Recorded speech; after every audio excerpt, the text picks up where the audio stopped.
Welcome back, guys. Welcome to lecture 3 of Topics, Answers, Analysis, and Enrichment. So, uh, I was not able to record yesterday because I was really not feeling well. Uh, Today, it seems that I'll be able to record the lecture. And today, I'll try to cover at least 10 topics. कल का भी और जो आज भी देना था मुझे I'll try to cover all 10 topics. ठीक है? So let's see what all topics that we are going to see today. First is shift from land productivity to water productivity. Second is green hydrogen. Third is shift from minimum wage to living wage. Fourth is union budget lacks scrutiny. Fifth, declining milk productivity of dairy animals. Then resilience of agriculture against climate change. Then earthquakes in Himalayan region. Next is nuclear fusion based power generation. Ninth is efficacy of PMLA. And the last one is threats in Indian Ocean region. Chalo. So let's see the topper's answer.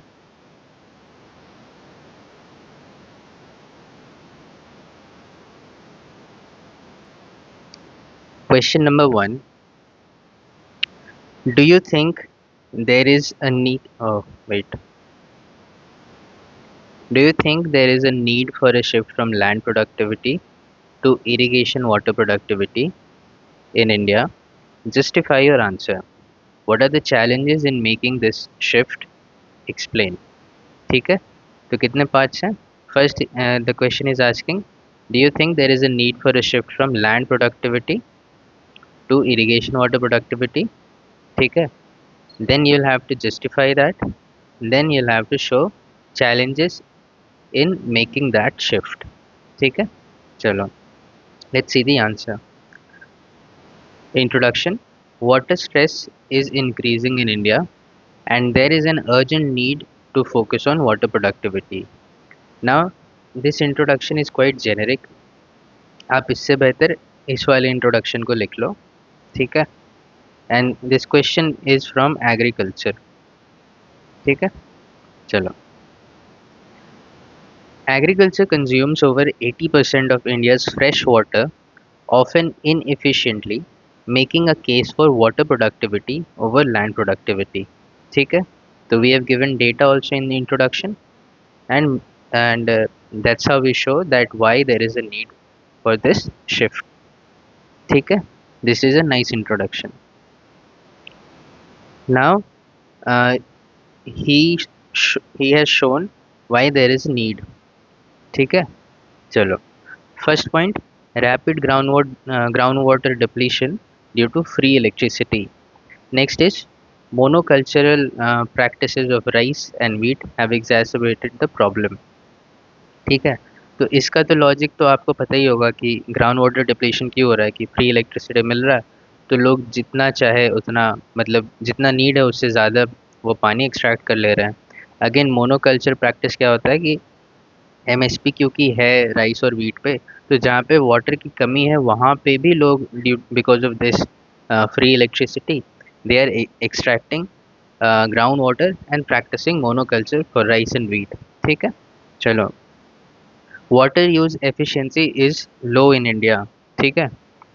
यहाँ ही has written sprinkler system due to sprinkler system but I would want you guys to refrain from mentioning this because it is a modern tech और इनके इसका plus और positive और negative दोनों side है तो इसको आप मत यूज़ करो. Just after writing this water use efficiency आप ये एग्जांपल दे दो कि in India for the same amount of water India produces 0.4 kg per meter cube of rice whereas China produces 1.5 kg. Or you can simply write that China is 4 times more efficient. Or you can make a similar data like uh, China uses 700 liters to produce 1 kg of rice, whereas India uses 3500 liters. ठीक है? 4-5 times कर दो आप, and this is fact. Then he writes, canal water is underutilized in India. Regular maintenance and uptake is needed, but that is not happening. ठीक है. Then enhanced climate change has led to water stress. अब ये कैसे हो रहा है, कहीं कहीं storm surge होता है. storm surge होता है तो जो fresh water है ना, उस उनका salinization हो जाता है, तो that fresh water becomes saline.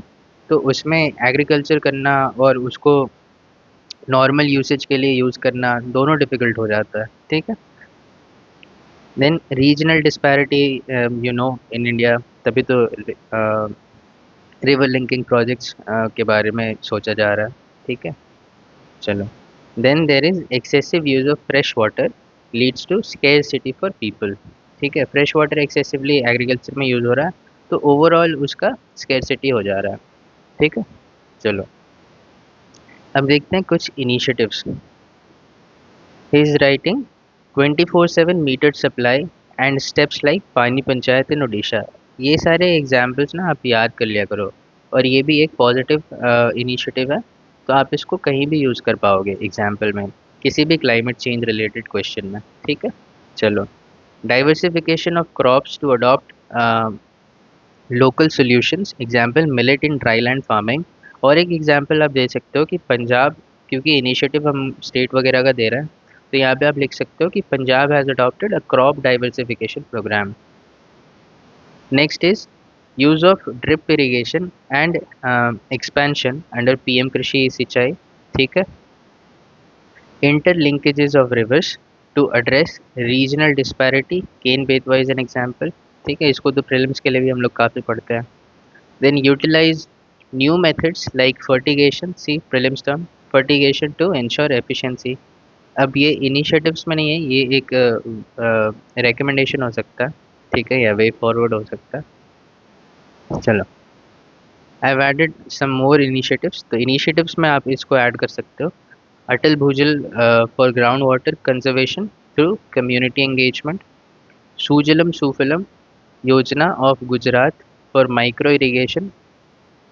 Answer में अगर आप स्टेट स्टेट वाले इनिशिएटिव्स लिखते हो ना, तो ज़्यादा अच्छा इम्पैक्ट छोड़ता है. ठीक है. तो ये स्टेट का initiative, that's why I have given. Then Andhra's Kakatiya Neeru Chettu for restoration of water structures. ठीक है. देन पंजाब वाला तो I already told. Then Haryana का Mera Pani Meri Virasat. The pledge is not growing paddy in water stressed areas. ठीक है. तो you can use all these initiatives example. चलो, let's see some challenges. अब देखो, किसी भी टेक्नोलॉजी वाले क्वेश्चन में ना, cost, scalability, then adoption, status को इस वाला adoption, and maintenance and skill, ये 5 पॉइंट हमेशा कॉमन रहेंगे किसी भी टेक में. तो अगर आप ये 5 पॉइंट याद कर लोगे, तो किसी भी आंसर में आप इसको लिख सकते हो. ठीक है. चलो, इनका पढ़ते हैं. तो cost is high, scalability is difficult because land fragmentation बहुत ज़्यादा है. देन स्टेटस कोइस्ट एटीट्यूड है फार्मर्स में, तो they don't adopt new technology. Then danger of getting trampled by livestock, and this is a nice observational point. ठीक है. अगर आप माइक्रो इरिगेशन के पाइप्स लगाते हो अपने एग्रीकल्चर लैंड में, तो there will be always a danger कि वहाँ पे जो लाइव स्टॉक रहेंगे वो अगर आपके फील्ड में आ जाते हैं, तो वो उस सारे सिस्टम को तोड़ सकते हैं. ठीक है. चलो, next is maintenance is required but skill is an issue. तो स्किल्ड लेबर नहीं है, तो मेंटेनेंस होना भी थोड़ा एक डिफिकल्टी होगा. चलो, ठीक है. तो दीज आर डिसेंट चैलेंजेस. अब आप ये भी लिख सकते हो कि water is a state subject, hence inaccurate data मिलता है थ्रू आउट द कंट्री, क्योंकि सारे स्टेट का अपना अलग वे होगा डेटा कलेक्शन का. And then because data is inaccurate, policy mismatch होगा, या फिर किसी स्टेट के पॉलिसी में कुछ और ही एम होगा वाटर कंजर्वेशन का, सो वहाँ पे एक मिसमैच होता है. And then there is uneven rainfall, that is also a challenge. ठीक है. Further changes required, this seems like a way forward. ठीक है. तो need to include precision farming courses in ITI, ये देखो एक स्पेसिफिक बना दिए हैं। आप अगर यहीं तक लिखते तो ये उतना अच्छा नहीं होता, need to include precision farming in courses, but in ITI अगर आप मेंशन कर रहे हो तो ये ज़्यादा अच्छा लग रहा है देखने में। Institutes and PM Kaushal Vikas, ठीक है। चलो, provide subsidy for adoption under the agriculture infrastructure fund, model farm demonstration, ये सारे कीवर्ड्स आप याद कर लो। Modern farm demonstration to enhance adoption by farms, ठीक है। Next is adequate policy support and focus on integrated watershed management, ठीक है। तो decent way forwards, conclusion is also nice, the water efficiency can give, अब इसको आप याद कर लो, ये कंक्लूजन आप कहीं भी यूज़ कर सकते हो इन सिमिलर क्वेश्चंस अगर मेंस में आए तो ये कंक्लूजन आप रट लेना।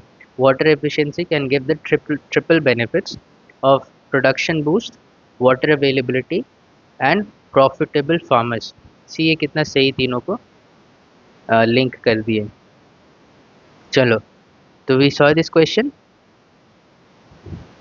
ठीक है, from land productivity to water productivity हो गया।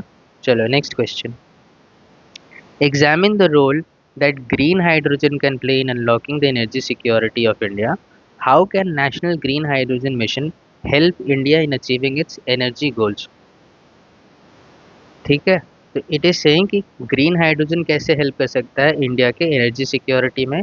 उसके बाद ये कह रहा है कि ग्रीन हाइड्रोजन मिशन जो है वो कैसे हेल्प करेगा इसको अचीव करने में, ठीक है। Introduction, green growth is a key priority under Saptarishi plan. Green hydrogen has a crucial role to play in that transformation.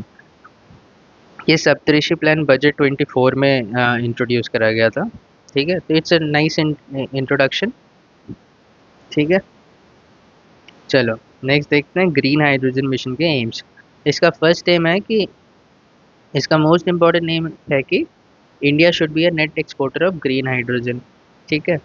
Next, it envisages 5 million metric ton production of green hydrogen per year by 2030. Then it focuses on waiving the interstate transmission charges, ठीक है। And ये यहाँ पे पता नहीं क्यों लिख दिया है, but this seems like a challenge, है ना। The storage is a crucial aspect and has to be upgraded, तो ये चैलेंज भी हो सकता है और वे फॉरवर्ड में भी हम लिख सकते हैं इसको, तो ये यहाँ नहीं होना चाहिए, ये 3 पॉइंट आप लिख दो, ठीक है। Then role in energy security, किसका रोल, एक तो ग्रीन हाइड्रोजन का और दूसरा मिशन का, ठीक है। तो किसी भी मिशन में क्या होगा, किसी भी मिशन में एक टारगेट होगा और उस टारगेट को अचीव करने के लिए एक फ़ंड होगा। अब फंड होगा तो आप इजीली लेबर हायर कर सकते हो, लेबर जो हायर करोगे आप, लेबर फर्दर स्किल्ड बनेंगे एंड स्किल्ड लेबर फिर एक आपका एक स्किल्ड वर्कफोर्स बन जाएगा आपके पास अवेलेबिलिटी, ठीक है। और क्योंकि वो स्किल्ड लेबर वर्कफोर्स बन गया आपके पास, तो आप उसको और आगे प्रोडक्शन में ले जा सकते हो, तो स्केल कर सकते हो, ठीक है। तो सस्टेन्ड प्रोडक्शन आप प्रोवाइड कर सकते हो और फिर वो एनर्जी सिक्योरिटी आपको प्रोवाइड करा सकता है। तो इसको आप अच्छे से फ्लो चार्ट में बना लेना और यहाँ पे दिखा देना, ठीक है। चलो देखो, it can be used in preventing, अब यहाँ पे रोल इन एनर्जी सिक्योरिटी का first point, it can be used in powering the vehicles and reducing fossil fuel use and cutting import bill, ठीक है। इसको और आप बेटर लिख सकते हो कि it can B an alternative of fossil fuels reducing import dependency. उसके बाद यहाँ आप डेटा दे सकते हो कि 85% oil and 50% natural gas is imported, ठीक है। Next, it can be utilise for fertiliser production and help in reducing emissions, ठीक है। Become a prime source of energy to help in various sectors, example production of electricity. अब इन दोनों को आप ऐसे लिख सकते हो कि it can aid in decarbonising sector that can find electrification difficult, that find electrification difficult. तो इसमें आप ये दोनों लिख सकते हो कि ऐसा करेंगे तो ये फर्टिलाइज़र में ये हेल्प कर देगा, फिर पावर जनरेशन में भी हम कर सकते हैं, ठीक है। चलो next, space sector can also utilise the benefits of green hydrogen, इनका पॉइंट यहाँ ख़त्म हो गया, बट आप इसको ऐसे लिख सकते हो कि benefits of green hydrogen as a fuel, अब ये यहाँ पे जाके कंप्लीट होता है। ठीक है, now green credit programme for funding. ठीक है, तो ये भी कर सकते हो। Let me show you more points. तो अब क्योंकि ये जो इससे जो एनर्जी प्रोडक्ट प्रोड्यूस होगा, that can be stored and decentralised, तो वो क्या करेगा, it will aid in energy mismatch. ठीक है, अगर कहीं कम है तो आप वहाँ ले जाके इसको फुलफिल करा सकते हो। Then it will lead to clean mobility. और उसके बाद आप ये एक दे सकते हो कि since India will be seen as a clean energy leader, that will provide a geopolitical leverage to India। ठीक है, चलो अब देखो फिर से चैलेंजेस में टेक्नोलॉजी है, कॉस्ट आया हाई, उसके बाद स्केलेबिलिटी एंड रिसर्च। ठीक है, आप इसमें स्किल वाला भी पॉइंट दे सकते हो, ये दिया हुआ है यहाँ पे। See these are similar. अब यहाँ पे अब देखो, ये तो सेम रह गया। अब यहाँ पे एक ये फैक्चुअल चीज़ लिख दिए हैं कि इसको आप याद कर लेना कि hydrogen is inflammable and requires robust storage system. अब ये ऊपर में जो पॉइंट इन्होंने लिखा था ना रोबस्ट स्टोरेज वाला, वो यहाँ पे है। ठीक है, एंड स्टोरेज सिस्टम इंडिया में इज़ नॉट दैट रोबस्ट। ठीक है, देन रिसर्च में इन्होंने लिखा कि रिसर्च अडॉप्शन रिक्वायर्स रिसर्च, और इंडिया जो है इसमें काफ़ी पीछे है because it spends only 0.7% of GDP in R and D. ठीक है, चलो अब ये कहते हैं कि if the above mention challenges are addressed, India can achieve its energy goals. ठीक है, ये कह रहे हैं कि अगर सारे चैलेंजेस को हम एड्रेस कर लेते हैं तो इंडिया के जो भी एनर्जी गोल्स हैं उसको वो अचीव कर सकता है। Like net zero by 2070, Panchamrit place जो इंडिया का है that can also be achieved. ठीक है, promote sustainable agriculture and industrial sector, and SDG 7 will also be achieved। And finally he concludes, green hydrogen as an energy source has the potential to make India a sustainable power। ठीक है, चलो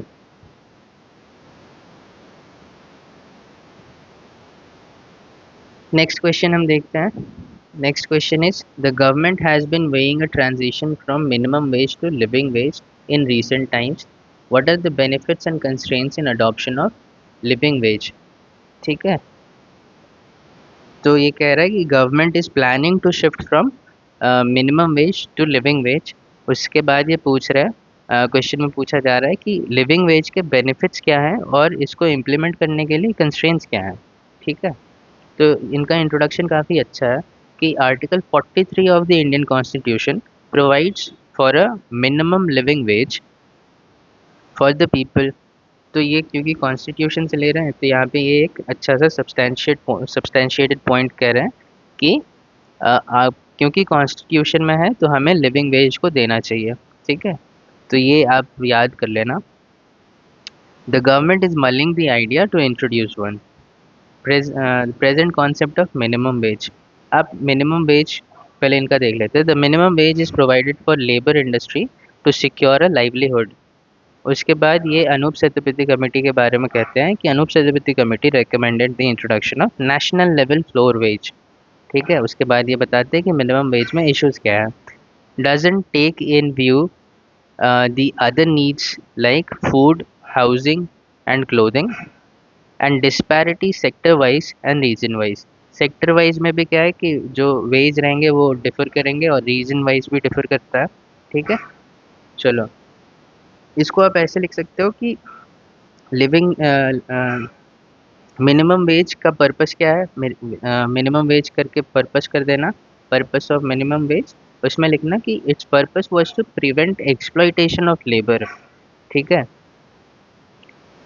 दो उसके बाद लिखना though a noble move but lacks in providing decent standards of living. ठीक है, क्यों ये लैक करता है, बिकॉज वो सेम इश्यूज वाला दोनों पॉइंट। ठीक है, चलो उसके बाद ये लिखते हैं कि the living wage is therefore crucial to address holistically the issue. ठीक है, उसके बाद आप इसको ऐसे लिखना कि लिविंग वेज का पर्पस क्या है। Wage that provides workers and their families a decent standard of living. ठीक है, अब ये बेनिफिट्स में लिखते हैं कि आप ये दो पॉइंट जो है ना, 1 और 2, इसको एक सब हेडिंग में लिखना कि इसका बेनिफिट क्या है। It will improve the quality of life. कैसे? Because the social security net will be extended to eligible population and it will address the comprehensive issues like livelihood, housing, food issues etcetera. ठीक है, चलो। Then third point is realise the SDG 10 which is reducing inequalities. इसको आप ऐसे लिख सकते हो कि it will further reduce income inequalities which will also be helpful in achieving SDG 10। और वहाँ पे आप ये चाहो तो लिख सकते हो या फिर नहीं भी लिख सकते हो कि that it will lead to social cohesion। ठीक है, चलो। Next point is help people climb out of COVID-19 induced poverty। This is a nice observational point. तो ये एक अच्छा पॉइंट है। Next is urban deprivation can be addressed and help promote skills of population to help in reaping demographic dividend। ठीक है, चलो। Have I added anything else?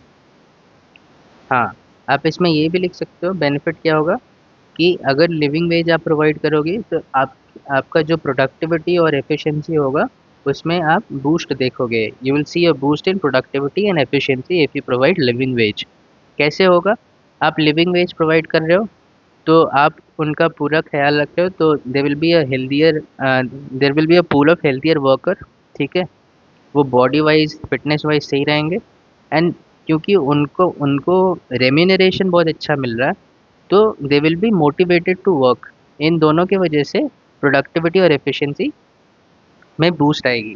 ठीक है, चलो। Let's see some constraints. First is physical deficit and physical position of the states is in dire state. तो living wage कैसे दे सकते हैं?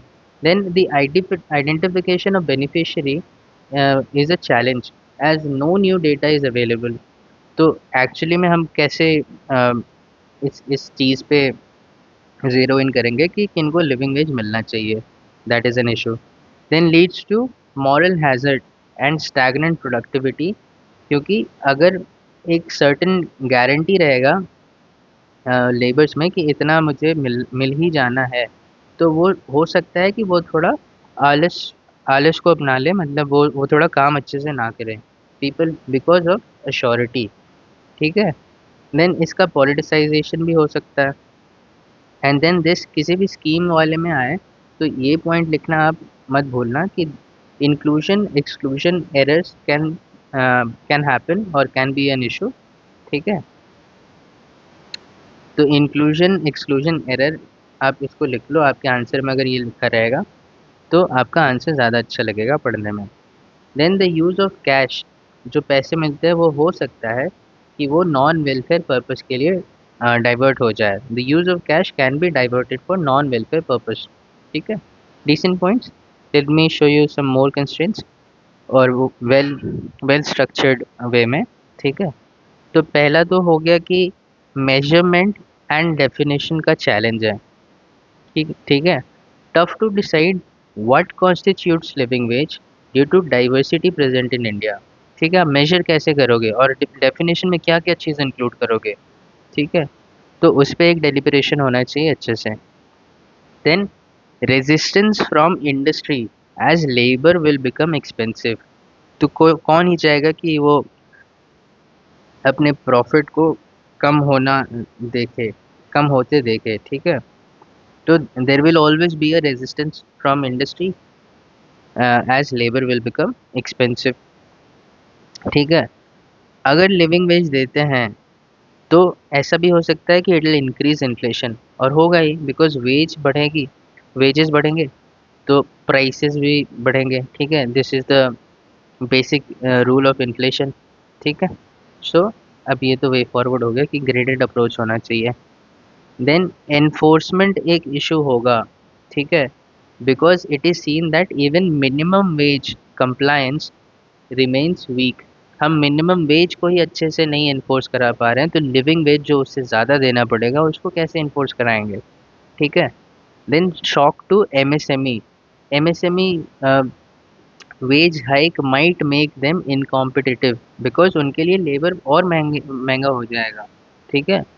तो एमएसएमई शायद उसको अब्जॉर्ब ना कर पाए अच्छे से। एमएसएमई का हालत तो सबको पता है, वो ऑलरेडी बहुत पैसों पैसों की किल्लत रहती है उनको। ठीक है। तो वो और एक्स्ट्रा कैसे खर्च कर पाएंगे। तो दे माइट गेट इनकॉम्पिटिटिव। और अगर लिविंग वेज आता है तो एक्सपोर्ट में शॉक आ सकता है, because products will become costlier. ठीक है। चलो, अब वे फॉरवर्ड देखते हैं। So he says focus on skill development under PM Daksh and Kaushal Vikas Yojana. Focus on health and educational parameter. See, देखो, नॉर्मल बच्चे क्या करेंगे कि फोकस ऑन स्किल डेवलपमेंट, ये भी एक ठीक पॉइंट है। बट अगर आप ऐसे लिखते हो ना, under PM Daksh and Kaushal Vikas योजना, तो ये ऐसा दिखाता है कि आपने अच्छा खासा पढ़ रखा है और आपको अच्छी अंडरस्टैंडिंग है। ठीक है। तो आप ऐसे लिखा करो। ठीक है। Next is focus on health and educational parameters. Then pension and benefits to informal sectors under Shram Yogi Mandan and e-Shram card. Then use of e-rupee to give targeted benefits. Then urban employment scheme to address urban poverty. Conclusion: the issue of living wage needs enhanced debate. Nice key term, आप इसको याद कर लो, enhanced debate and weighing of all options to take a decision. ठीक है। decent conclusion। चलो, so that was all about living wage and minimum wage। चलो, next question। union budget affects almost every sector of Indian economy, yet neither the budgetary processes nor the budget policies come under substantial public scrutiny. Do you agree? Justify your answer। ठीक है। ये कह रहे हैं कि budget जो है वो सब्सटेंशियल पब्लिक स्क्रूटनी में नहीं आता है। आप अग्री करते हो? तो जो भी आपका स्टैंड है उसको जस्टिफाई करो। अब ये पूरा का पूरा आंसर ही आई लाइक, तो पढ़ते हैं इसको। Introduction: the union budget is the horoscope of national economy and has a bearing on every sector. It gives a course for future development. Decent introduction. चलो, अब ये कहते हैं कि इफेक्टिव स्क्रूटनी ऐसा नहीं है कि प्रेजेंट नहीं है, प्रेजेंट है। Then he shows the budget under article 112 is presented in parliament and the speech of finance minister is followed by a debate on measures. ठीक है। ये तो हम टीवी पे भी देखते हैं। ठीक है। तो वो एक वे है स्क्रूटनाइज करने का। Second is he says कि the demand for grants under Article 113 are scrutinized by the departmental standing committees। तो scrutiny तो है। Then public inputs are taken through MyGov portal, तो consultation भी हो रहा है। ठीक है। ऐसा नहीं कि कुछ रैंडम ले जाके बजट इंट्रोड्यूस कर दे रहा है। ठीक है। नेक्स्ट पॉइंट इज कि effective deliberation within the ministries to launch comprehensive budget भी हो रहा है। ठीक है। विद इन मिनिस्ट्रीज और अमंग मिनिस्ट्रीज भी हम लोग डेलिबरेशन करते हैं। ठीक है। चलो, the financial committees of the parliament also ensures accountability and the release of economic survey and government steps beforehand shows transparency। तो all these points shows कि scrutiny is there, but still there are some lack, क्योंकि वो substantial question में लिखा है कि substantial public scrutiny में नहीं आता है, तो there has to be some lack. तो ये अब बता रहे हैं कि लैक कहाँ पे है। ये कहते हैं कि the financial committees do post mortem work. ठीक है। वो पोस्ट मॉर्टम वर्क करते हैं एंड हेंस, ये यहाँ पे सीधा लिख दें कि हेंस ऑफ नो यूज़, तो ऐसे मत लिखा करो। यहाँ पे you can use better words कि and hence can't undo the inaccuracies। ठीक है। Then the departmental standing committees can't comment on economic efficiency and have to submit on time, which hinders effective scrutiny। ठीक है। Time bound है तो वो कहीं ना कहीं लास्ट में जाके प्रेशर ही होता है। ये पार्लियामेंट में भी आपने सुना होगा कि एक गिलोटिन करके प्रोसेस है। तो टाइम जब एंड होता है तो जो भी चीज़ बचा रहता है सबको एक ही साथ में वोटिंग करवा देता है। ठीक है। तो इसमें इफेक्टिव स्क्रूटनी या इफेक्टिव डेलिब्रेशन नहीं हो पाता है। सॉरी। चलो, next is contradictory provisions due to ministries working in silos. ठीक है। अब ये एक एवरग्रीन सा पॉइंट है, कभी भी मिनिस्ट्रीज का आएगा तो उसमें आप ये लिख सकते हो कि that this is a challenge as ministries work in silos. सब अपने में लगे रहते हैं, अपना एक दूसरे से बातचीत नहीं करते हैं। तो उसमें एक इफ़ेक्टिव डेलिब्रेशन और कुछ भी एक इफ़ेक्टिव प्लानिंग करना हो उसमें भी डिफ़िकल्टी आती है, because nobody is working as a team. ठीक है, इंडिविजुअली सब काम कर रहे हैं। So that is silos.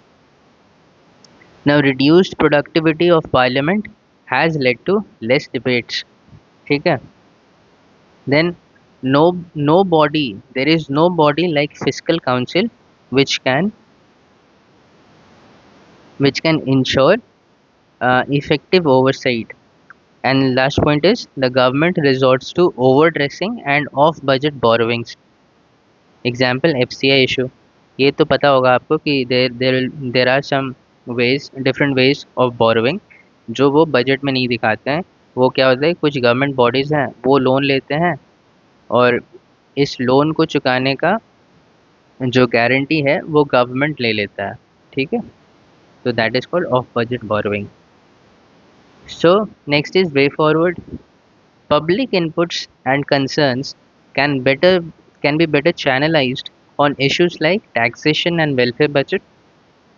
ठीक है। Independent fiscal council to address issues of off budget borrowings, ये कह रहे हैं कि इंडिपेंडेंट फिस्कल काउंसिल होना चाहिए to address issues of budget borrowings. It can also verify the estimates and actual audit. ठीक है। एक्चुअल रिजल्ट, एक्चुअल रिजल्ट है ये। ठीक है। तो ये कह रहे हैं कि there should be a fiscal council, there should be a body like fiscal council to address issues of budget borrowing and it can also verify the estimates and actual results. ठीक है। ये कह रहे हैं कि empowerment of fiscal committees of the parliament to have increase role. तो fiscal committees को empower करना चाहिए। ठीक है। Then he concludes the budget has the potential to take the economies to a new height and hence needs effective supervision. ठीक है। तो ये डिसेंट सा आंसर था, आप इसको हूबहू रट सकते हो। ठीक है। Next question. India has been able to transform itself from a milk deficit country to the world's biggest milk producer, but the productivity of dairy animals in the country remains a concern. ठीक है। तो अब ये कह रहा है, question कह रहा है कि इंडिया पहले मिल्क डेफिसिट में था, अब वो वर्ल्ड का बिगेस्ट मिल्क प्रोड्यूसर बन गया है, बट जो प्रोडक्टिविटी ऑफ डेयरी एनिमल्स है वो एक कंसर्न होता जा रहा है। ठीक है।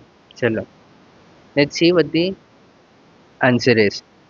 India is the largest milk producer in the world, with Uttar Pradesh being the largest contributor. This transformation was enabled by the White Revolution pioneered by Dr. Verghese Kurian. ये एक बड़ा सा लग रहा है, इसको बेटर स्ट्रक्चर में आप ऐसे लिख सकते हो कि white revolution led by doctor Verghese Kurien made India become the largest milk producer. आप यहाँ ब्रैकेट में 24% लिख सकते हो इन द वर्ल्ड। ठीक है। तो ये सब कुछ यहाँ पे जो था वो ले लिया। उत्तर प्रदेश वाला उतना कुछ खास इंपॉर्टेंट नहीं है, तो आप इसको यूज़ कर लो। ठीक है। चलो, ट्रांसफॉर्मेशन ये दिखाते हैं। Next is transformation. कैसे ट्रांसफॉर्मेशन हुआ, कैसे हम लोग डेफिसिट से सरप्लस में चले गए, तो वो दिखा रहा है कि the grass root cooperative systems boosted the milk collection and its processing. Example Amul model. यहाँ पे ना आप इसको एक सब हेडिंग दे दो कि ऑपरेशन फ्लड के अंदर ये हुआ था, ग्रास रूट कोऑपरेटिव वाला पॉइंट। ठीक है। Then focus on indigenous breeds which are productive. Example Gir, Kankrej. ठीक है। अगर आप सिर्फ यहीं पे छोड़ दोगे ना, और इसमें बस देखो ये एग्जाम्पल जो ऐड कर दिए, इसमें भी एग्जाम्पल जो ऐड कर दिए, फिर इससे ये पता चलता है कि ये बस हवा में नहीं लिख रहे हैं पॉइंट, इनको पता है। ठीक है। तो आप एग्जाम्पल फैक्ट्स किसी भी पॉइंट में अगर आप आंसर लिखते हो, किसी भी पॉइंट को सब्सटैंशिएट करने के लिए एग्जाम्पल और पॉइंट आपको देना चाहिए। You should always give examples और फैक्ट्स और data to substantiate whatever points you write in your answer. ठीक है, ऐसा नहीं है कि it is not like that you should all give example and data and facts uh, for every points you write, but अगर आप वो करते हो, if you do that, that is you will be rewarded in a much better way। आप बाकियों से काफ़ी ज़्यादा नंबर लेके जाओगे अगर आप वो करते हो। बट अगर आप एक average example average number of examples और फैक्ट्स भी प्रेजेंट करते हो अपने आंसर में, तो आपको अबव एवरेज मार्क्स मिलेंगे। ठीक है, चलो। Then he writes dairy cooperatives ensured farmers get best remuneration. ठीक है, उसके बाद ये कहते हैं the productivity of dairy animals has seen a decline in recent years. यहाँ पे अगर ये एक डेटा दे देते तो बड़ा सही रहता। आप यहाँ पे ये डेटा लिख सकते हो। आप चाहो तो इसको भी लिख सकते हो कि productivity decline is a concern में आप ये दिखा सकते हो। बट क्योंकि वो इंडिया में कह रहा है तो वो डेटा दिखाना ज़्यादा सही होगा। बट आप ये डेटा भी रख लो, कहीं ना कहीं काम ही आ जाएगा कि इंडिया में milk yield per cow is 5 to 6 litre, USA में it is around 30 litres and global average is around 12 litres. तो इंडिया का जो ये productivity of animal milching animals है वो बहुत कम है। तो आप वैसे तो आप ये भी दिखा सकते हो, बट आप ये भी दिखा सकते हो। इस क्वेश्चन के लिए ज़्यादा रिलेटिव ये रहेगा कि पहले जो था वो इंडिजिनस काउस का ये प्रोडक्टिविटी था, फिर 10 साल बाद ये प्रोडक्टिविटी रहा और ये रहा अभी और 10 साल बाद। तो आप देख सकते हो कि प्रोडक्टिविटी घटते जा रहा है। ठीक है, तो milk productivity has not declined but the rate of increase shortly has. ठीक है, चलो। तो वो कंसर्न है। क्वेश्चन भी ये नहीं कह रहा कि प्रोडक्टिविटी घटते जा रहा है, वो कह रहा है कि दैट इज़ अ कंसर्न। ठीक है, productivity is not going negative, it's increase is going down. ठीक है, चलो।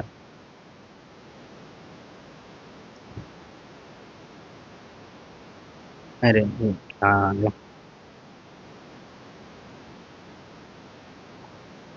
okay. Now the productivity of dairy animals has seen a decline in recent years. Now he gives points. Climate change has led to issues in production of foreign again ये productivity, यहाँ productivity लिखना। In productivity as foreign breeds are not resilient, then availability of quality fodder is a concern, then indigenous breeds are not focused upon, then lumpy virus affected the livestock and led to fall in productivity। ठीक है, ये बार बार production लिख रहे हैं, यहाँ productivity होना चाहिए। Then the cross breeding process has not been adopted due to lack of awareness. Excess use of fertilizers in farm produce affect milk production. Then disease diseases have increased, which lead to low production। Again यहाँ पे which makes the animals low productive। In rural areas no medical facility is available। इसको आप better structure में लिख सकते हो यहाँ पे reasons में। आप एक हेडिंग दो, poor breed quality, indigenous breeds low productivity. ठीक है, then artificial insemination coverage still below 50%। ठीक है, अब वहाँ पे ये पॉइंट दे सकते हो कि अवेयरनेस नहीं है, और वो स्टेटस कोइस्ट वाला भी लिख सकते हो आप यहाँ पे आर्टिफिशियल इंसेमिनेशन के लिए। Then lack of animal health care infrastructure in remote and tribal areas is an issue. ठीक है, then prevalence of foot and mouth disease and others, then fragmented and unorganised sector है, तो tough to scale as many hold only 2-3 animals. Then poor cold chain storage facilities agriculture में, ये वाला point तो काफ़ी common ही रहेगा, ये दो पॉइंट ये। देन स्केलेबिलिटी वाला, देन फ्रैगमेंटेड वाला। ठीक है, देन इंफ्रास्ट्रक्चर वाला वो तो उसी में आ गया। ठीक है, तो ये हो गया। तो these things will be common in every agriculture related answer. चलो, तो poor cold chain storage facilities and poor market linkages. ठीक है, अच्छा अच्छा, ये प्रोडक्शन पे आएगा। These are for production, these are not for productivity. ठीक है, these all are production production. This is productivity, this is productivity, this is productivity and this is productivity. तो ऊपर के 4 पॉइंट इज फॉर प्रोडक्टिविटी, उसके reasons हैं। And ये 4 point is for production के reasons, कि अगर प्रोडक्शन कम हो रहा है तो हो सकता है, या फिर और बेटर प्रोडक्शन क्यों नहीं हो पा रहा है, तो ये सारे रीजंस हैं। ठीक है, now let's see some government steps. तो there is a need to augment the production by taking adequate steps। Rashtriya Kamdhenu mission to focus on livestock. अब ये सारे स्कीम्स जो भी यहाँ मेंशन है ना, आप उसको याद कर लो। ठीक है, देन नकुल प्रजनन बाजार to enable access to high quality semen, then Nakul Swasthya Patra to access the health of livestock, then Indigorchip to boost the adoption of indigenous varieties which are climate resilient, then uh, Harit Dhara developed by ICAR is an anti-methanogenic feed to boost milk nutrition and reduce emissions. Next is Animal Husbandry and Infrastructure Development Fund of 1500 crore to help farmers. Next is cooperatives to get a boost by computerization fund of 1500 crores to help farmers. The same point है. And then he concludes the livestock has the potential to enhance farmers' income and boost India's exports. ठीक है, तो कुछ और government steps आप use कर सकते हो। Gokul mission for breed improvement, then national animal disease control programme for FMD food and mouth disease and brucellosis. ठीक है, then dairy infrastructure development fund, e Gopala app, information on breed veterinary etcetera and Matsya Sampada Yojana for value chain development. ठीक है, चलो वे forward accelerate. सी यहाँ पे again आपको ज़्यादा focus productivity वाले पे करना है, तो ये गोकुल मिशन ब्रीड इम्प्रूवमेंट वाले में ये गवर्नमेंट स्टेप्स में आप इंक्लूड कर देना। देन ये कर देना this is directly for productivity, then ये प्रोडक्टिविटी के लिए है, but these two are for production. ठीक है, I have given also for production, कि अगर प्रोडक्शन पे क्वेश्चन आ गया तो आप उसको भी यूज़ कर सकते हो, but for this answer productivity वाले पे ज़्यादा फोकस करना है, वही वही डिमांड है क्वेश्चन का, ना कि प्रोडक्शन। ठीक है, चलो next is way forward accelerate breed improvement use AI and other tech, enhance fodder security, develop fodder banks. ठीक है, टेलीमेडिसिन आप करवा सकते हो for livestock, then organise small, अब ये प्रोडक्शन पे आ गया, invest R and D and extension. R and D आप कर सकते हो, ठीक है, आर एन डी तो हो ही सकता है, और एक्सटेंशन भी, हाँ ये जाएगा प्रोडक्टिविटी पे भी। एक्सटेंशन सर्विसेज क्या है, कि जो भी आप आर एन डी करते हो उसको आप फार्मर्स के पास ले जाना है, तो दैट इज़ एक्सटेंशन सर्विसेज। ठीक है, तो ये चारों पॉइंट आ जाएगा आपका प्रोडक्टिविटी के लिए। ठीक है, चलो अब कंक्लूजन आप थोड़ा बेटर दे सकते हो, कि livestock can increase farmers income and boost exports, thus a coordinated public and private sector efforts is needed. ठीक है, चलो नेक्स्ट क्वेश्चन देखते हैं। While climate change is responsible for crop failures, agriculture sector itself is partly responsible for extreme weather events. Discuss what strategy has been adopted under National Agricultural Disaster Management Plan to strengthen the resilience of the farming community in India. अब ये कह रहा है कि climate change crop failures के लिए तो responsible है, बट अपना जो एग्रीकल्चर सेक्टर है ना, वो भी कहीं ना कहीं खुद ही ज़िम्मेदार है, जो भी क्लाइमेट रिलेटेड इवेंट्स से नुकसान हो रहा है। ठीक है, उसके बाद ये पूछ रहा है स्पेसिफिकली कि ऐसे कौन से स्ट्रैटेजीज़ हैं जो कि अडॉप्ट किए गए हैं under national agriculture disaster management plan, ताकि स्ट्रेंथन करा जा सके फार्मिंग कम्युनिटी को अगेंस्ट क्लाइमेट वैगरीज। ठीक है, तो दैट इज़ द क्वेश्चन।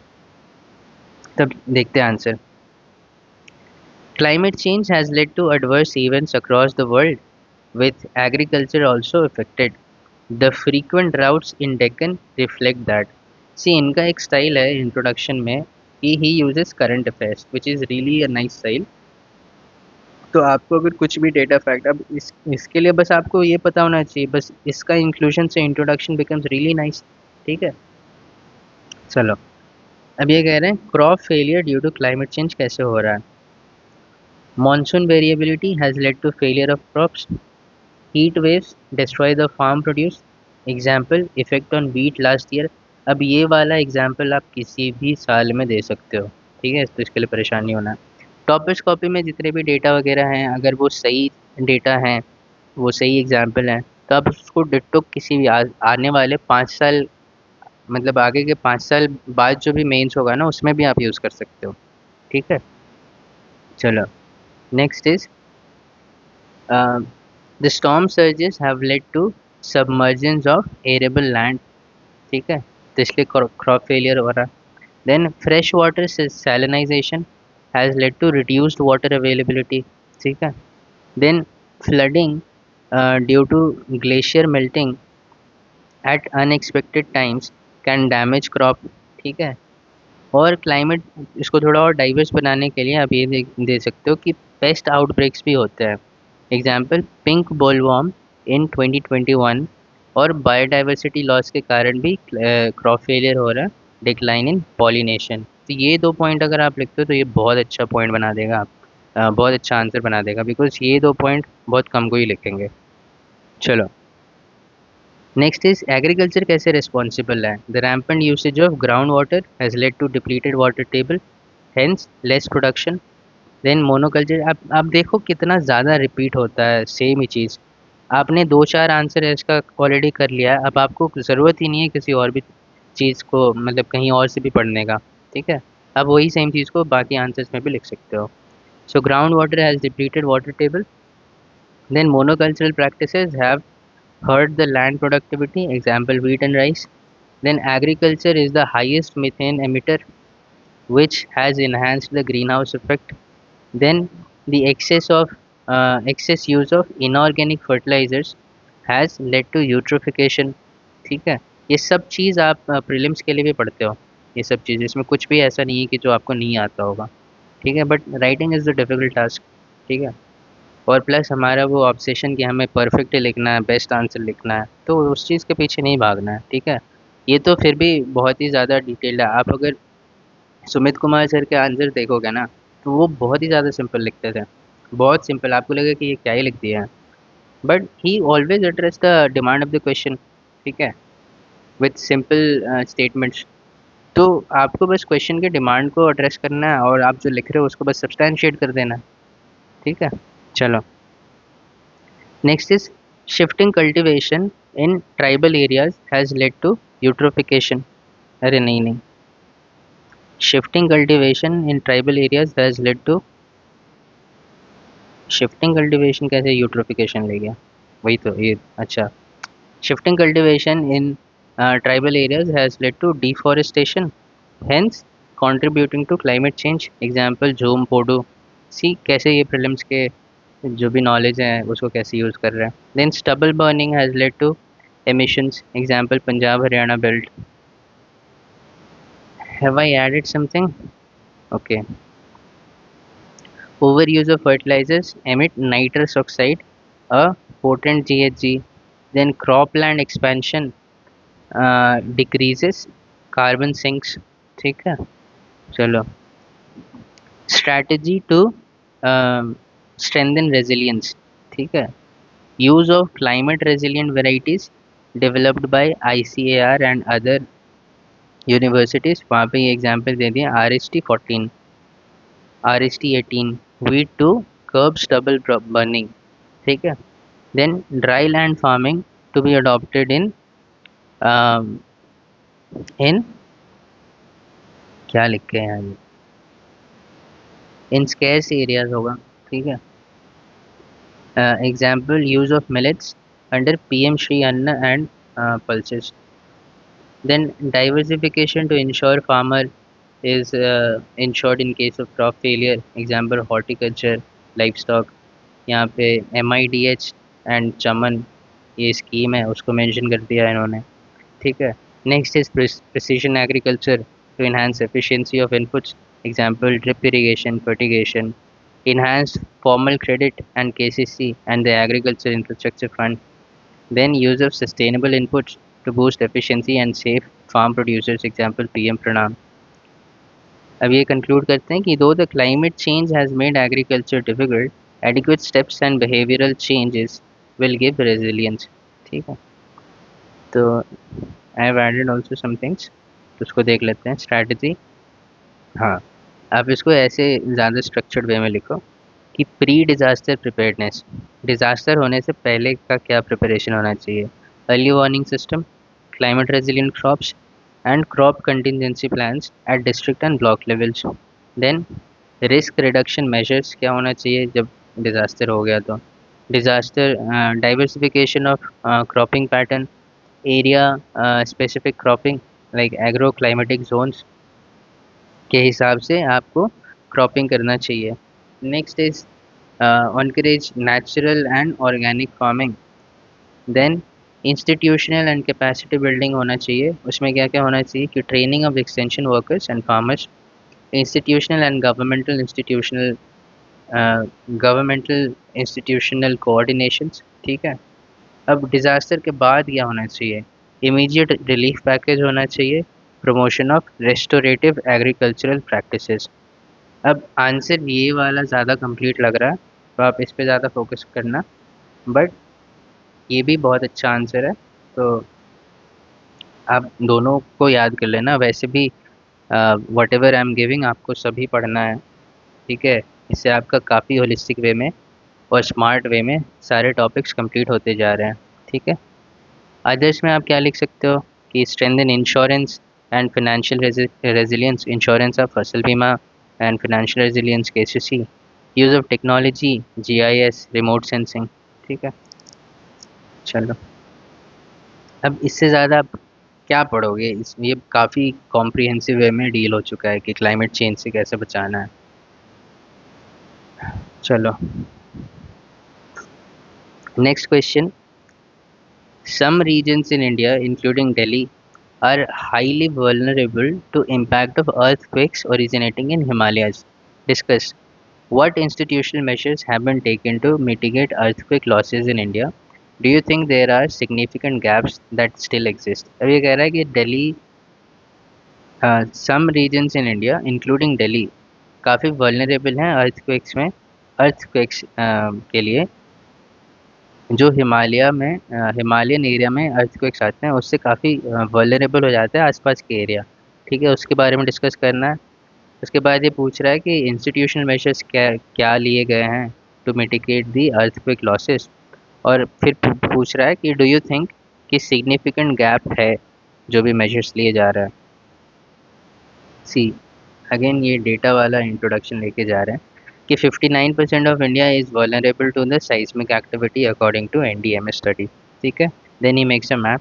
ये मैप, अब जो टॉपर्स कॉपी में जो भी डायग्राम्स मैप है ना, वैसे मैप और डायग्राम्स आपको इंटरनेट में मिलेंगे नहीं, ना ही किसी कोचिंग मटेरियल में मिलेंगे, जो आप सिर्फ और सिर्फ टॉपर्स आंसर से ही निकाल सकते हो। और वो जो फिगर्स डायग्राम्स होते हैं वो आप इजीली 10-15 सेकंड में एग्जाम में बना सकते हो विद डिसेंट प्रैक्टिस। ठीक है, तो प्रैक्टिस तो आपको करना ही पड़ेगा। ठीक है, चलो now vulnerability reason, Himalaya is a geologically and seismically active region which has faults and I really don't know what this is. It leads to seismic activity leading to earthquake. Then Delhi lies in the seismic zone, sensitive zone near the Himalayas, and hence the effect. The movement of plates as it is a region of convergence. Okay. And then he goes to NDMA has taken measures to mitigate losses of earthquake. Have I added something? Hmm. The first point is Himalayan belt, a result of ongoing collision between Indian and Eurasian plate, is seismically active. You see more structured.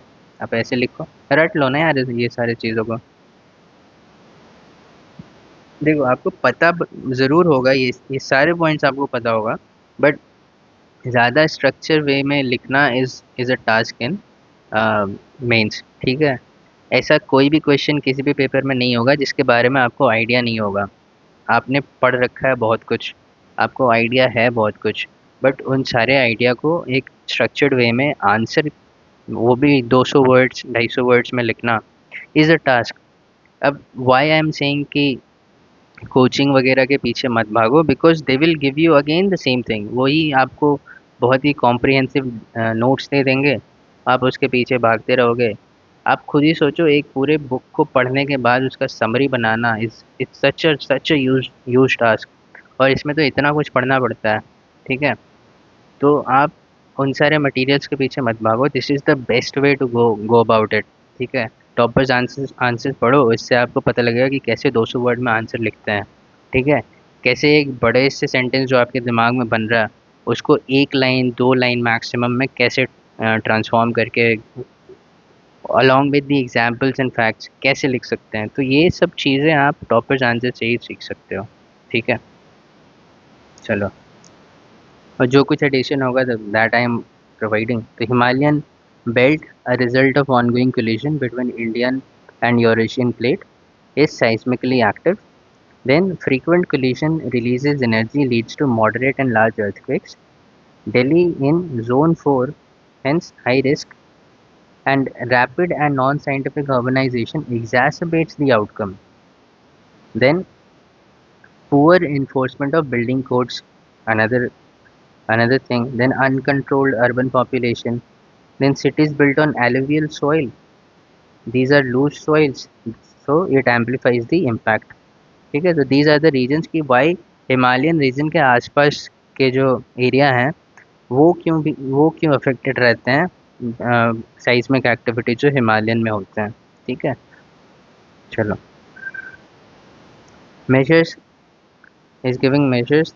The National Crisis Management Committee collaborates with state government for quick action. Then NDRF has 24 battalions and is deployed quickly in case of incident, ठीक है। तो यहाँ पे वो कह रहे हैं कि वर्कफोर्स भी है, देन एक कमेटी भी है, ठीक है। Then earthquake can't be protected, effective zoning has been done to ensure protectiveness, ठीक है। ठीक है, तो प्रिडिक्ट नहीं कर पा रहे तो जोनिंग पहले से करती हैं ताकि लोग तैयार रहें।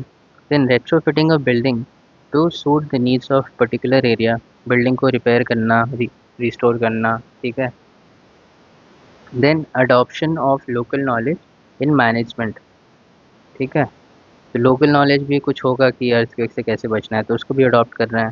Then guidelines at national level, ठीक है। चलो,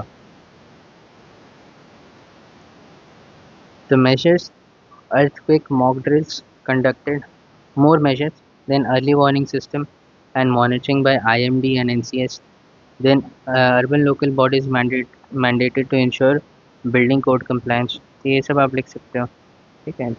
जो साइड में मैंने लिखा है ना किसी भी आंसर में, उसको तो आपको याद करना ही करना है, because they are more structured, ठीक है। तो उसको आप अच्छे से याद कर लो। Some gaps exist. Community is the first responder to any disaster, but the role is ignored.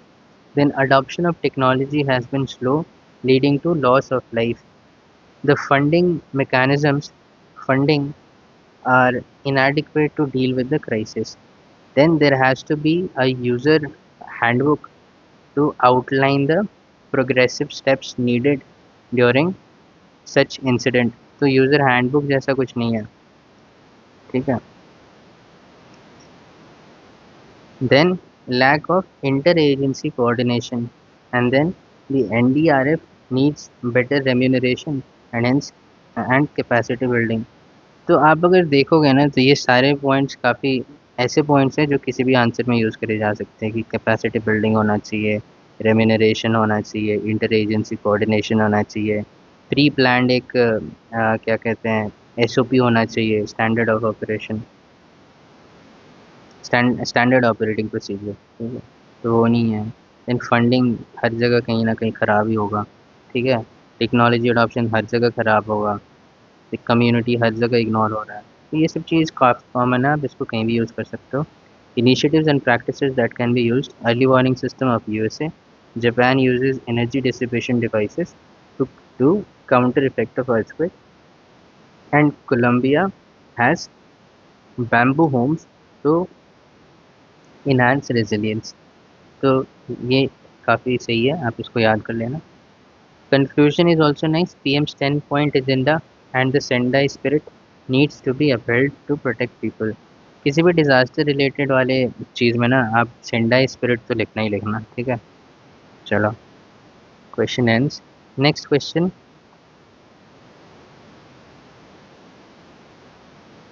Recently, scientists announced net energy gain in nuclear fusion reaction, which is considered as a major scientific breakthrough for the future of clean energy. What are the advantages of nuclear fusion-based power generation? What are the limitations in using to generate electricity at a commercial scale? ठीक है, चलो answer देखते हैं. अच्छा, ये कह रहा है कि scientist announce net energy gain in nuclear fusion reaction. ठीक है, रिसेंटली हुआ है ये. तो वो एक मेजर ब्रेक थ्रू है फॉर क्लीन एनर्जी. ठीक है, अब ये कह रहा है कि एडवांटेजेस बताओ nuclear fusion based power generation का, फिर ये बताओ कि लिमिटेशंस क्या है उसको यूज़ करने के लिए एट अ लार्जर स्केल. ठीक है, चलो. Introduction. The nuclear fusion reaction in the nature in the emits in the nature in the sun. The sun produces energy through this method and is an example of the potential nuclear fusion holds. ये इनका introduction उतना कुछ खास नहीं लगा. ही बाकी what he has written is relevant because he is saying कि nuclear fusion जो है वो सन से इंस्पायर होके हम लोग कर रहे हैं. तो आप यहाँ पे ऐसे लिख सकते हो, आप थोड़ा बेटर लिख सकते हो कि scientists in USA reported a net energy gain in nuclear fusion reaction for the first time, making a critical milestone for clean power. ठीक है, ये करंट अफेयर्स था, उसी पर बेस्ड ये क्वेश्चन. ठीक है, चलो. प्रोसेस बता रहे फ्यूजन का. Two atoms of hydrogen fuse together to form one helium. It leads to huge release of energy which is clean. Process में आप यहाँ पे पहले लिखो ट्राइज टू मिमिक सन. ठीक है, आप ये पहले इंट्रोड्यूस करो, देन प्रोसेस में लिखो ट्राइज टू मिमिक सन. फिर ये प्रोसेस यहाँ पे जो ये दिया है इसको उसके नीचे लिख दो. ठीक है, अब एडवांटेजेस में चलता है. The nuclear fusion does not require rare raw materials like uranium, thus democratising the access. अब यहाँ पे इन्होंने सीधा लिख दिया कि नो रेडियो एक्टिव इफेक्ट, तो ये तो गलत ही है. ठीक है, तो इसको मत आप इंक्लूड करो. Then even small amount of hydrogen can produce large amount of energy. ठीक है, then clean energy with no visible emissions can lead to sustainable future and can be used in powering the national economy. अब ये $5 trillion economy बस ऐसे दे दी है. ठीक है, तो let me show you some more better way of advantages. So energy produced releases no greenhouse gases or long-lived radioactive waste unlike fossil fuels. Then abundant fuel supply. Fusion uses isotopes of hydrogen which are widely available in seawater. Then safer than fission. अब raw material का availability अब कम नहीं हो रहा है, तो कितना भी बना सकते हैं ना. ठीक है, चलो. Safer than fission, then produces 1,000 times more energy than burning same amount of coal or oil, and minimal nuclear waste is produced unlike fission. ठीक है, चलो. चैलेंजेस में देखते हैं. अगेन टेक्नोलॉजी है, कॉस्ट है. ठीक है, कॉस्ट है, स्केलिंग है. ठीक है, देन ये यहाँ पे एक हो गया कि extreme high temperature is required. The suitable condition for such a production requires extremely high temperature and sufficient high pressure, which is difficult to maintain. Then advanced technology is an issue. Skill वाला भी लिख सकते हो आप, है ना. चलो, initiatives देखते हैं. ITER प्रोजेक्ट हम लोग प्रीलिम्स के लिए भी पढ़ते हैं. To mimic the sun is an international collaboration by India, France and others. ठीक है, such partnership reduces cost and can give results. Then development of tokamak, a magnetic device to aid fusion by India to ensure self reliance. ठीक है, तो इस चीज़ को आप याद कर लो. अब टोकामक जिसको नहीं पता होगा उसके लिए है ये कि first developed by a Soviet in 1960s. It is a toroidal magnetic confinement. It is a device, आप समझ लो, तो इसको जापानीज मत समझ लेना. चलो. Conclusion: India does not have substantial uranium reserves, hence it is crucial for India to develop the fusion technology. Nice. ठीक है. चलो. और कुछ addition नहीं है. I've only added the conclusion. Nuclear fusion promises limitless clean and safe energy, making it crucial for net zero carbon future.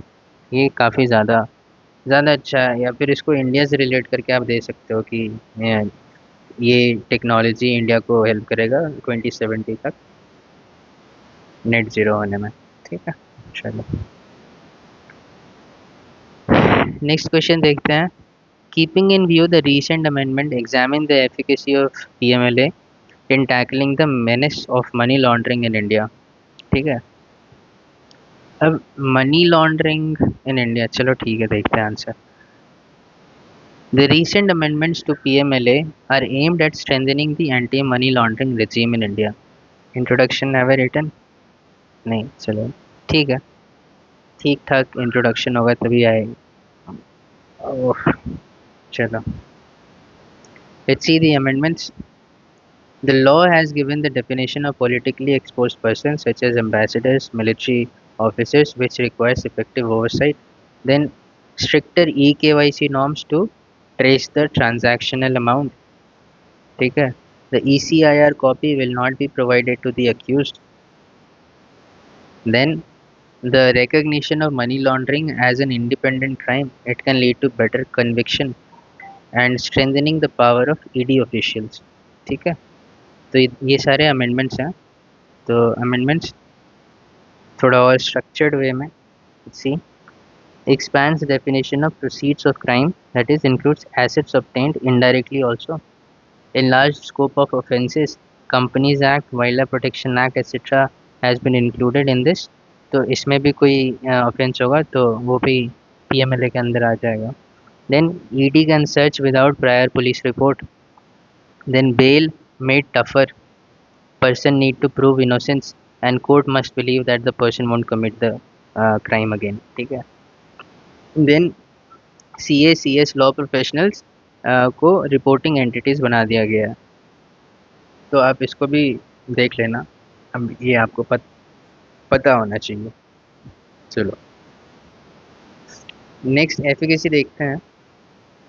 तो ED has been proactive in tackling the money laundering menace, shutting down shutting down Ola EdTech company. ठीक है. On money laundering charge. I guess this is Ola only. I don't know what it is. चलो. Second is has given sufficient power to the officials to get justice.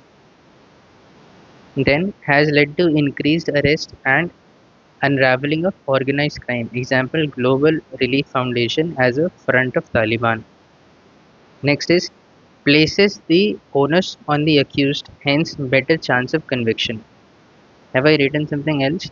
No, just one more point. Fear of property attachment and asset acts as a deterrent. ठीक है. तो अब under investigation में भी अगर आप आ जाओगे तो आपकी जो भी प्रॉपर्टी है उसको अटैच कर लेगा या सीज कर लेगा ईडी. ठीक है. तो दिस हैज़ बीन डन. तो these are the efficacy of PMLA. ठीक है. Now let's see some challenges. Violates right of accused to know the crime. Example Vijay Madan Lal Chaudhary case. ठीक है. Then ED officials are not police officials and can't take into custody. ठीक है. So that is a challenge. Then politicization has always been, ये तो common ही है. Low conviction 0.5% आप यहाँ पे लिख सकते हो. Then difficult to prove money laundering as new technologies like crypto has complicated it. तो आप challenges में एक मिनट. हाँ.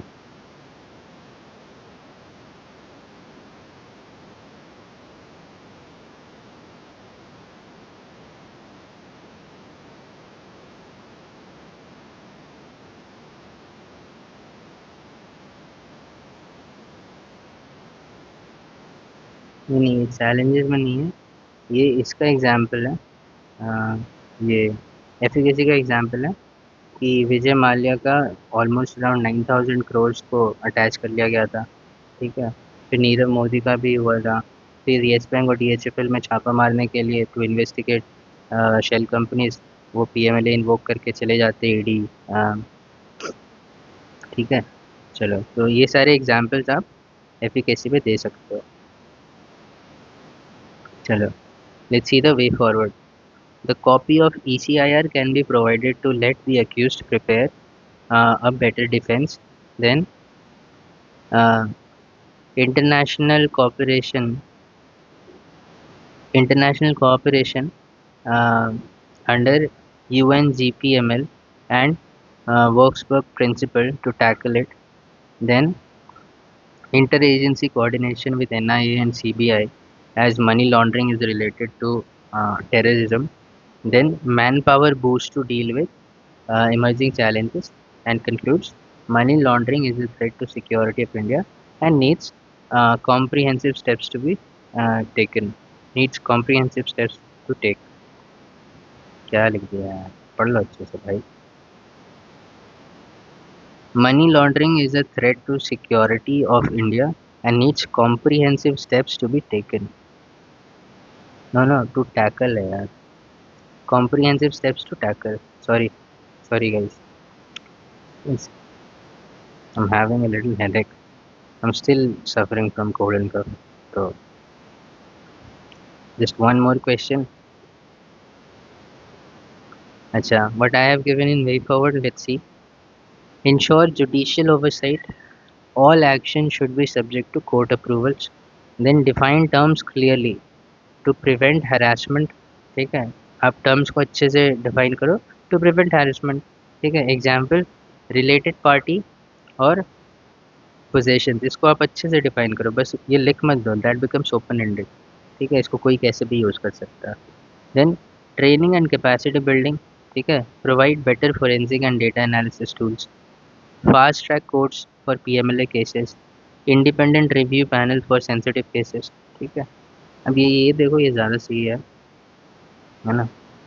बाकी आप मिक्स करके, हमेशा मिक्स कर दिया करो, but what ever extra that I am providing ना, वो ज़्यादा स्ट्रक्चर्ड रहेगा, तो आप उसको तो याद करो ही करो. ठीक है, चलो. Next question is discuss the security threat present in Indian Ocean region which have a direct bearing on India's maritime border interests. Suggest a robust strategy to deal with these threats. ठीक है. Introduction. The coastline of India extends to 7,500 kilometers, thus making the ocean an important part of our security policy.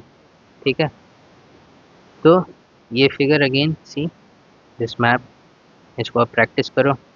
Indian ocean पे तो question आना ही आना है, इसको आप practice कर लो. ठीक है, पीएमएलए भी वेरी इंपॉर्टेंट, ईडी काफ़ी चर्चे में है. तो I tell you after some days कि जो जो हम लोग कर लिए हैं उसमें से क्या क्या इंपॉर्टेंट रहेगा.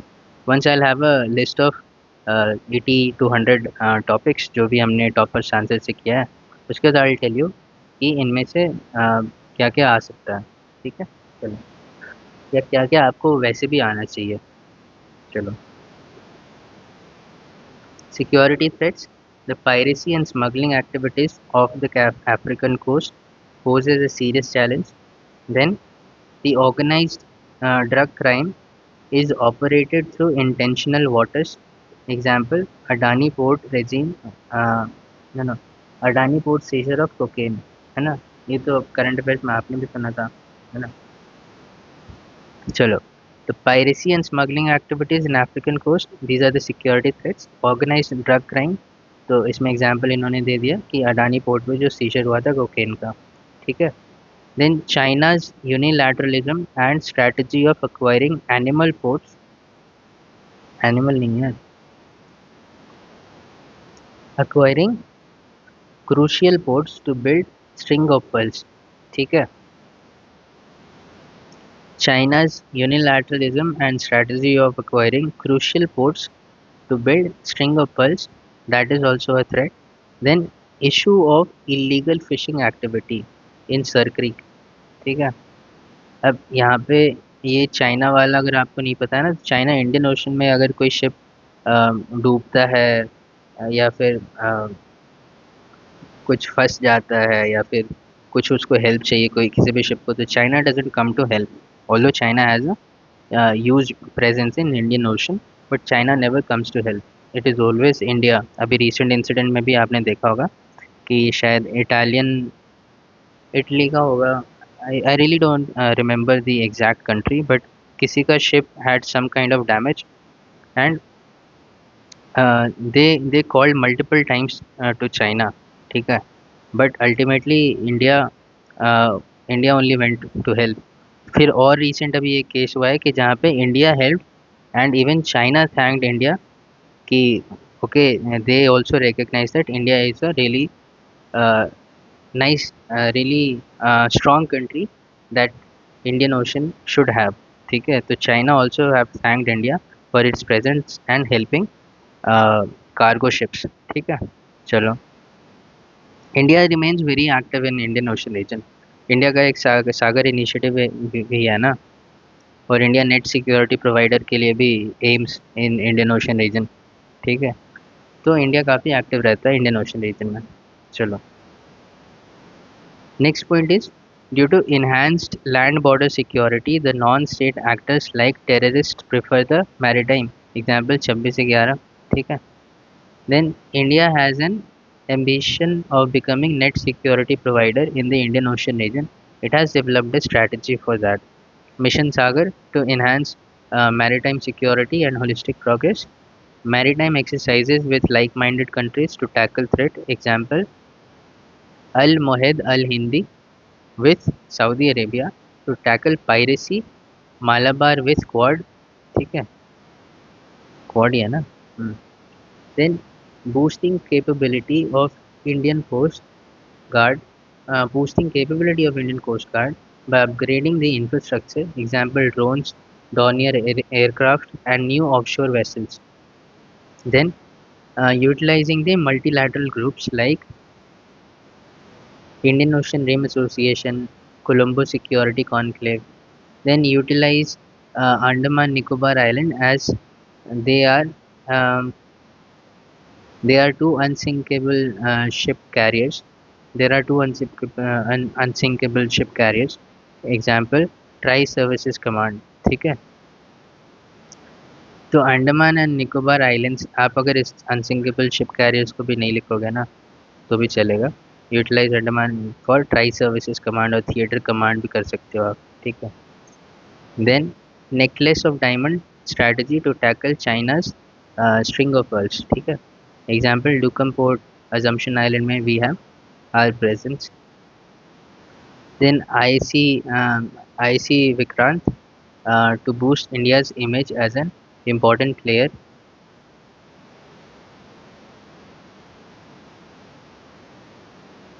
Then role of community to strengthen local intelligence.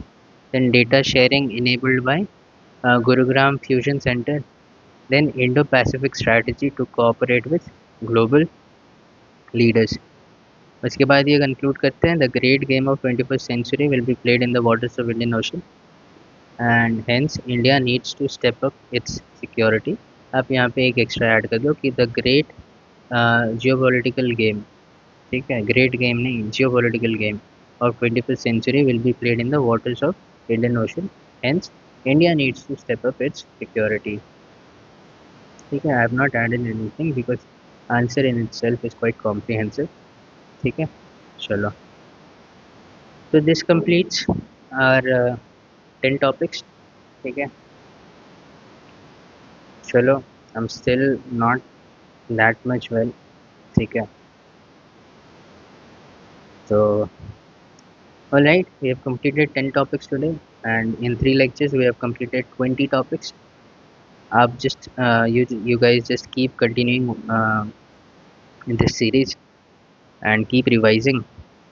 चलो, so that's it for today. Thank you, bye bye, subscribe and join our Telegram channel as well. सबका link will be in description. चलो, bye bye.